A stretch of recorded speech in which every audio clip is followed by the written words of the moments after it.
মা। হ্যাঁ গো।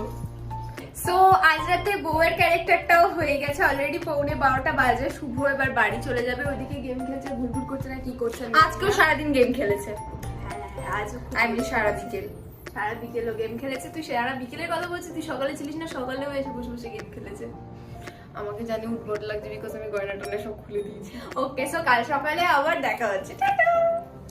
তো দিদি আর আমি রেডি হয়ে গেছি। দিদি আমায় বললো আমাকে নাকি চোর লাগছে। আমাকে সত্যি কি চোর লাগছে? তোমরা প্লিজ কমেন্টে জানি। আমার তো নিজেকে চোর লাগে, তুই কি করে জানিস চোরকে কেরম দেখতে হয়? সেটাও ঠিক কথা, চোরের তো কোনো সিগনিফিকেন্স থাকে না।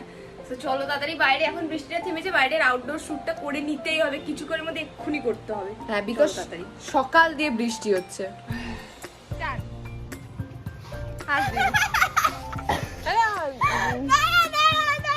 তুই প্রথমে শুধু এইটুকুনি, পড়ে গেল দিদি।